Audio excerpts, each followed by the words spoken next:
Hi students, today's our topic is responsibilities towards different interest groups. Okay, see here, business cannot function in isolation. It depends upon the society for its input and output. अभी आपको तो पता है कि business ठीक है ये खुद चलने वाला है क्या नहीं इसको बिजनेस को सोसाइटी पे वो डिपेंडेंट है ठीक है क्योंकि आपको पता है कि बिजनेस सोसाइटी में बहुत सारे जो ऐसे सोर्सेस है उसको कंपलसरी होते हैं बिजनेस चलाने के लिए okay see here it is conducted with the help of various interest groups जो आपको बोला था मैंने सच एज अभी कौन कौन से ग्रुप्स है कौन कौन से सोर्सेस है ये बिजनेस को सोसाइटी से लेने पड़ते हैं जस्ट हियर इन्वेस्टर है ओनर है एम्प्लॉयज़ है ऐसे बहुत सारे जो अलग अलग इंटरेस्ट ग्रुप्स है वो कहाँ से मिलने वाले हमको मीन्स बिजनेस को सोसाइटी से मिलने वाले ठीक है interest of all this should be balance and properly protected ठीक है ये क्या बोला यहाँ पे interest of all this should be balance ये इनको बैलेंस करना पड़ेगा ठीक है और उनको प्रोटेक्ट करना पड़ेगा प्रॉपरली ठीक है सी और सोसाइटी को भी कुछ ये होता है एक्सेप्टेशन की बिजनेस से कुछ ना कुछ मिलना चाहिए okay see first one responsibility towards owner और शेयर होल्डर्स अभी जो भी शेयर होल्डर होते हैं ठीक है वो क्या होते हैं वो ओनर होते हैं वो ये आपको तो पता होगा see number one reasonable profit business should earn reasonable profit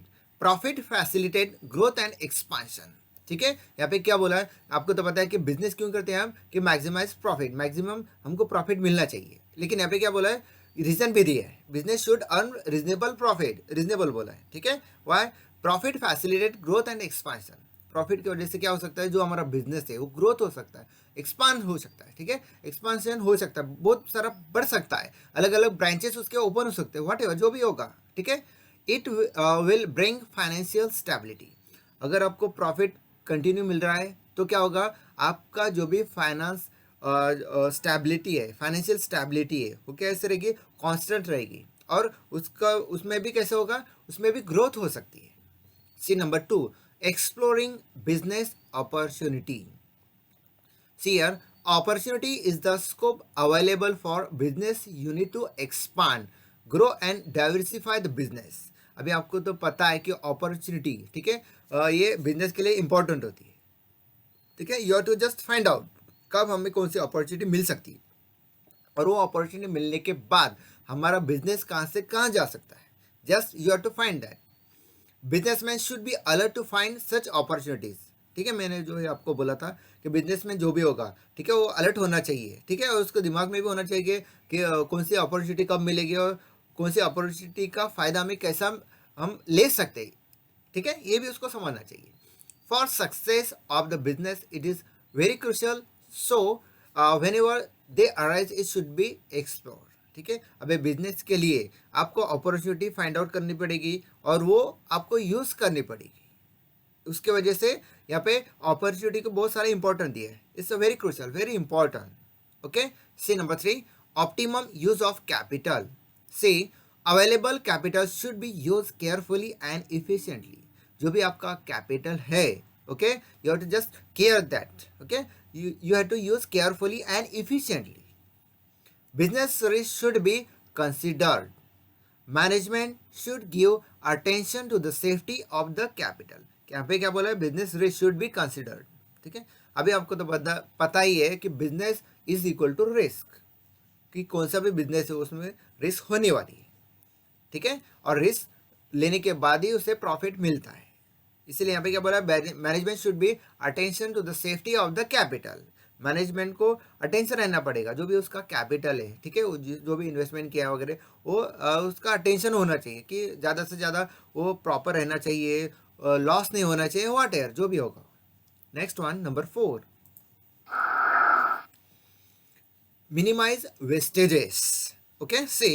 business organization can maximize profitability by minimizing wastages ठीक है यहाँ पे क्या बोला है business organization can maximize profitability by minimizing wastages अगर आप जो भी वेस्टेज है वो मिनिमाइज करते कम करते रिड्यूस करते हो that is your indirect profit वो आपका क्या है इनडायरेक्ट प्रॉफिट है फॉर एग्जाम्पल आपका आप खर्चा कम कर रहे हो ठीक है तो आपका क्या होगा एक इनडायरेक्टली प्रॉफिट होगा okay see they should provide due to attention throughout the business, क्या बोला यहाँ पे, they should provide due to attention throughout the business, no financial loss should be allowed. यहाँ पे क्या बोला है, जो भी आपका फाइनेंशियल लॉस है वो यहाँ पे अलाउ होने वाला है क्या, नहीं। अगर बाय चांस होता है तो एक्सेप्ट करना पड़ेगा, वो बात की बात है, ओके। बट हम बोलते हैं कि लॉस नहीं होना चाहिए, अगर माइंड में होता है ना हमारे, okay. Wastage of time, money, man power should be minimize. यहाँ पे क्या बोला है, wastage of time, money, man power should be minimize, ये मिनिमाइज होना चाहिए। आपका टाइम वेस्ट नहीं होना चाहिए, मनी वेस्ट नहीं होना चाहिए, मैन पावर वेस्ट नहीं होना चाहिए, ये मिनिमाइज होना, कम होना चाहिए। That is your indirectly profit, indirect आपका प्रॉफिट है, okay. C next number 5, efficient business, efficient business, see here, by making optimum use of the available resources, business can ensure more efficiency in the organization। क्या बोलना है पे, by making optimum use of the available resources, जो भी आपके available resources है, you have to use properly, okay। see here, resulting in higher productivity and profit, उसका result क्या होगा, अगर प्रॉपर आप यूज करते हो तो आपकी प्रोडक्टिविटी क्या होती है, बढ़ जाती है, हाई हो जाती है, इंक्रीज हो जाती है, और आपका प्रॉफिट भी कैसा होता है, दिन ब दिन बढ़ जाता है, इंक्रीज होता है, ओके। सी या next one number 6, this is और नेक्स्ट पॉइंट, से एक्सपेंशन एंड डाइवर्सिफिकेशन, से for expansion and diversification business should be growing and developing. क्या बोला यहाँ पे, for expansion and diversification business should be growing and developing. अगर आपको बिजनेस आपका एक्सपांड हो रहा है, ठीक है, डाइवर्सिफाई हो रहा है, तो आपको लग रहा है कि आपको लग सकता है कि आपका बिजनेस ग्रो हो रहा है, डेवलप हो रहा है। See here, business should go with research and development so that they can face market competition. अगर आपको एक्सपांड करना है, डाइवर्सिफाई करना है, बिजनेस आपको बढ़ाना है, तो आपको क्या करना पड़ेगा, you have to use research and development. Research and development के थ्रू आपको काम करना पड़ेगा, उससे क्या होगा कि आपका प्रॉफिट बढ़ेगा और आपको मार्केट कंपटीशन में जो भी प्रॉब्लम आते हैं यू कैन फेस, आप मार्केट कंपटीशन में आप फेस कर सकते हो, ठीक है। Next one number 7, periodic information, see here, owner should get complete and accurate information about the financial position. जो भी आपके ओनर है उनको क्या करना चाहिए, उनको जो भी आपकी फाइनेंशियल पोजीशन है, ठीक है, वो आपको पता होना चाहिए ओनर्स को, कि आपका प्रॉफिट कितना हुआ, आपका लॉस कितना हुआ, और ये आपको कहाँ से पता चल सकता है, आपको ये जो आपका बैलेंस शीट होता है, ठीक है, वहां से आपको मिल सकता है, okay. Business should disclose information through reports, circulars etcetera. अभी बिजनेस को क्या करना पड़ेगा, जो भी फाइनेंशियल पोजीशन है, ठीक है, वो आपको सर्कुलेट करना पड़ेगा, ठीक है, डिस्क्लोज करना पड़ेगा। जो भी आपका रिपोर्ट है, सर्कुलर से, वो सर्कुलेट करना पड़ेगा, डिस्क्लोज करना पड़ेगा, पब्लिश करना पड़ेगा। इससे क्या होगा कि ओनर्स को ऑटोमेटिक उनको पता चलेगा कि अपना कितना प्रॉफिट हुआ, कितना लॉस हुआ, अपना बिजनेस कितना बढ़ रहा है, व्हाट एवर, सब इंफॉर्मेशन ओनर को मिल सकती है, okay. Next one number 8, creating goodwill, creating goodwill, management should develop and maintain good public image. क्या बोला यहाँ पे, management should develop and maintain good public image. Management को क्या करना पड़ेगा कि आप